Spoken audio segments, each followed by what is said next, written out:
सोमवार की सोमवार करोगे, शंकर जी के ऊपर एक जलाधारी रहती है, देखिए आपने।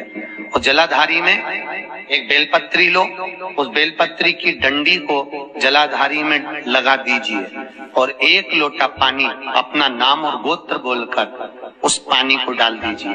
अपने आप सोमवार की सोमवार करोगे, 5 सोमवार में घर में शांति हो जाती है। जिंदगी में कभी सास बहू की लड़ाई नहीं होती, जिंदगी में कभी नहीं हो सकती। देवरानी जेठानी में प्रेम बढ़ता है, आपस में प्रेम बढ़ने लगता है। जो व्यक्ति बहुत ज्यादा गरीब हो, बहुत कंगाल हो, लक्ष्मी नहीं आ रही हो, बहुत तकलीफ में हो, कर्जा बहुत ज्यादा हो, उसको कुछ नहीं करना।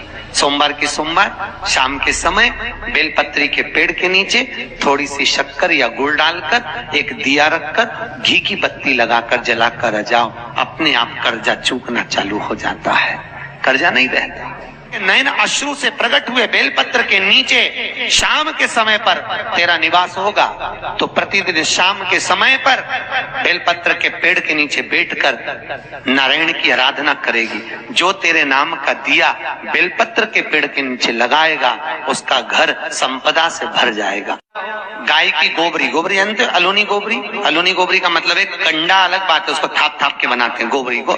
एक होती है गाय ने पोटा करा, पोटा करा वो सूख गया, ऐसे किसी सूखा सुखाया पोटा लेकर आओ, उसको कंडे को जलाओ, जलाकर उसकी राख तैयार करो। राख को सफेद रुमाल में रखकर सोमवार के दिन बिना किसी से बोले शंकर जी के मंदिर में जाकर उस राख को, उस भस्मी को शिव को समर्पित करो। चढ़ाने के बाद उस भस्मी को वापिस उतार लो। उतार कर जब हम स्नान करें, 5 दिन लगातार उस भस्मी को पानी में डालकर स्नान करना चालू कर दो, चर्म का सारा रोग समाप्त हो जाता है, डॉक्टर की जरूरत ही नहीं पड़ती। जिसके घर में लक्ष्मी की कमी आती है, संपदा अगर कम होती चली जाती है, पैसा घर में नहीं टिकता, कर्जा बढ़ते चले जा रहा है, तो 4 बत्ती का दिया, चौमुखी दिया आटे का बेलपत्री के पेड़ के नीचे सोमवार की सोमवार शाम को लगाना चालू कर दो। मात्र 5-7 सोमवार निकलेंगे, अपने आप लक्ष्मी बढ़ना चालू हो जाएगी, कर्जा चुकना अपने आप समाप्त हो जाएगा अपने आप। 1 लोटा पानी भरो, 7 पत्ती नीम की डालना। काय की डालना? नीम, कड़वी नीम, मीठी नीम नहीं, कड़वी नीम। 7 पत्ती नीम की डाल लो और 7 उसमें बेलपत्र डाल लो। जिस व्यक्ति का ब्लड प्रेशर हाई हो, लो हो, उसके कमरे में उसको प्लेट से ढककर रख दीजिए। सुबह स्नान कर कर वही व्यक्ति जिसका ब्लड प्रेशर ऊंचा नीचा होता है, उसको शिव जी को समर्पित करना। शिव को चढ़ाकर उसी का पानी 7 बार उसी स्थान पर ग्रहण कर लेना। व्यक्ति का ब्लड प्रेशर बराबर हो जाता है। मात्र लगभग अगर सोमवार कर रहे हो तो 11 सोमवार करो, प्रतिदिन नियम से कर रहे हो तो 15 दिन कर लो, उसमें बराबर। फिर कभी जिंदगी में ब्लड प्रेशर की बीमारी चली ही जाती है, कोई दिक्कत नहीं है। सोमवार के दिन भगवान शंकर को अगर जल चढ़ाया जाता है तो हमारे घर में शीतलता का अनुभव होता है। शिव महापुराण तो यहाँ तक कहती है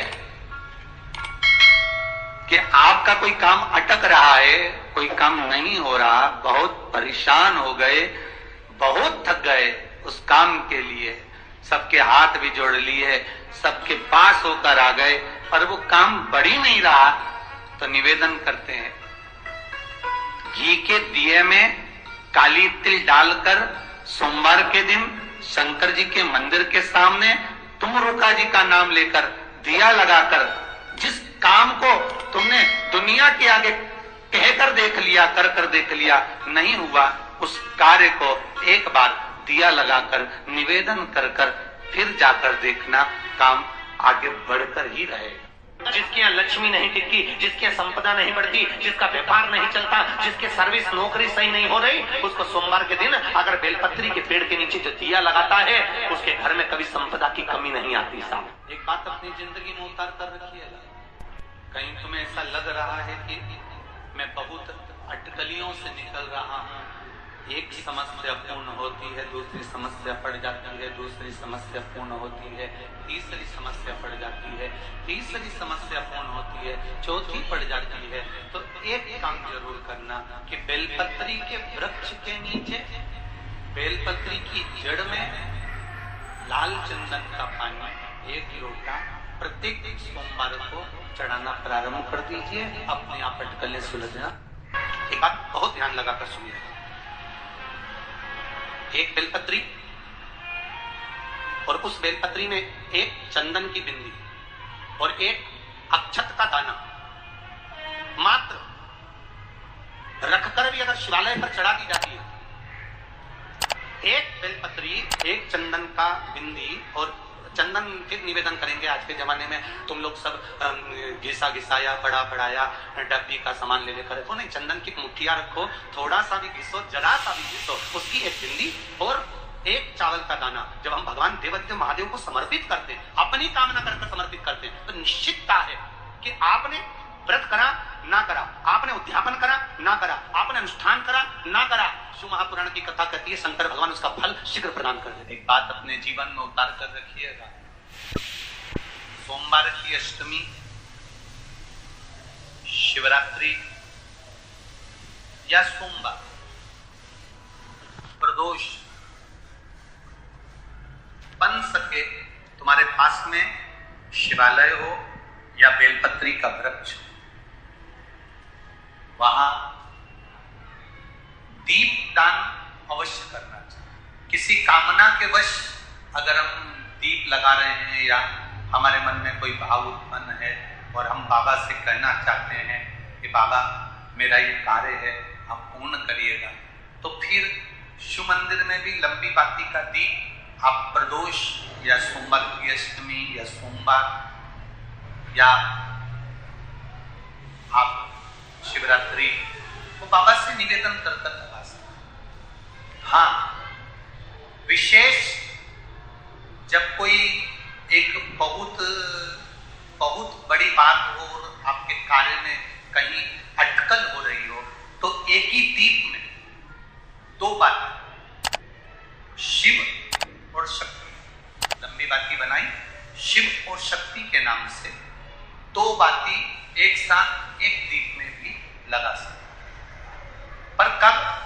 जब विशेष कोई आपका कार्य हो और वो अटक रहा, विशेष कोई कार्य, और आप बाबा से प्रार्थना कर रहे हो, तो दो बाती का भी प्रयोग आप कर सकते। ऐसे शिव तत्व जितने यहां बैठे और जितने आस्था चैनल पर सुन रहे हो, जितने फेसबुक यूट्यूब पर कथा श्रवण कर रहे हो, जितने मोबाइलों पर देख रहे हैं, प्रयास करना वो मिट्टी के पात्र में, अगर आपके पास में घड़ा हो, हंडा हो, नी हो, तो दिया हो, दीपक हो, कुल्लड़ हो, कोई भी तुम्हारे पास में जो मिट्टी का पात्र, उसमें जल भरना, मिट्टी के पात्र का जल अपने घर के प्रत्येक व्यक्ति का स्पर्श कराना, उस मिट्टी के पात्र के जल को तांबे के पात्र में डाल लीजिए और घर के प्रत्येक व्यक्ति का स्पर्श करा लीजिए और शंकर भगवान पर कुंदकेश्वर महादेव के नाम से समर्पित करिए। कुंदकेश्वर महादेव, कभी जीवन में पीछे पलट कर देखने की जरूरत नहीं पड़ेगी, आप उन्नति की सीढ़ी की ओर बढ़ते चले जाएंगे। पीछे दिया लगाया जाता है, बट वृक्ष के नीचे लौंग का मात्र भोग रख दिया जाता है। लौंग मात्र, अगर बट वृक्ष के नीचे दिया लगाकर एक लौंग का जल या लौंग भगवान बटकेश्वर महादेव के नाम से भी अगर शिव को समर्पित करी है, तो ये निश्चित है कि कर्जा कितना भी भारी होगा, वो कर्जा चूकेगा जरूर, और कहीं ना कहीं से लक्ष्मी की व्यवस्था देवाधिदेव महादेव करेंगे। एक जिस व्यक्ति पर कर्जा बहुत ज्यादा मात्रा में हो जाता है और कर्जा चूकता नहीं है, आप बहुत प्रयास कर लिए, करोड़ों रुपए का कर्जा हो गया, यहां से लिया वहां दिया, वहां से उठाया वहां दिया, वहां से उठाया वहां दिया, तो निवेदन है कभी मौका लगे कर्जा मुक्ति के लिए सारे वृक्षों में अगर कोई श्रेष्ठ वृक्ष माना गया है, तो वो बट का वृक्ष माना गया महाराज। इसलिए प्रशासनिक कार्य के लिए, मानसिक टेंशन में, परेशानियों में बटकेश्वर महादेव का स्मरण किया जाए। और यदि निवेदन करूंगा बहुत ज्यादा, यदि आपको कर्जा हो गया, बहुत ज्यादा कर्जा हो गया और वो कर्जा चूक ही नहीं रहा, तो थोड़े दिन बड़ के पेड़ के नीचे आप बटकेश्वर महादेव के लिए 1 लोटा पानी, उसमें थोड़ा सा पिसा हुआ चावल पीस के गला लेना चावल को और पीस लेना, पीस के उस पानी में मिला लेना। और मिलाकर उसमें थोड़ी सी हल्दी पिसी हुई डालकर बटकेश्वर महादेव के नाम से बड़ के पेड़ के नीचे अपनी कामना कर कर जो कर्जा हुआ है उस कर्जे का भान देते हुए, स्मरण देते हुए छोड़ दीजिए। महाराज 2 या 3 सोमवार एक ही जगह पर करना, 3 सोमवार बाद वहीं से बड़ के पेड़ की थोड़ी सी जड़ उठा लाना और उस जड़ को एक कोई धागे में बांधकर या तो अपनी गले में डाल लो या अपनी जेब में पटक लो, उसको थोड़े दिन पटक कर रखो, लगभग 2 से 3 महीना पटक कर रखो। वो जड़ जैसे बड़ का पेड़ विस्तार होता है, पानी गिरे ना गिरे, जल वृष्टि हो ना हो, गर्मी पड़े ना पड़े, उसको कोई फर्क नहीं पड़ता, बड़ का वृक्ष आप रूप फैलता जाता, उसकी जड़ें अपने आप प्रबल होती। उसी तरह ये बटकेश्वर महादेव कहीं से भी अगर जड़ आपके पास में रखी है 1 महीना, 2 महीना, 3 महीना तक, तो ये जड़ अपने आप लक्ष्मी को पकड़कर खींच कर लाती है और कर्जे से मुक्त कर देती है। बटकेश्वर महादेव का स्मरण सुख का देना। किसी कामना के वश अगर हम दीप लगा रहे हैं या हमारे मन में कोई भाव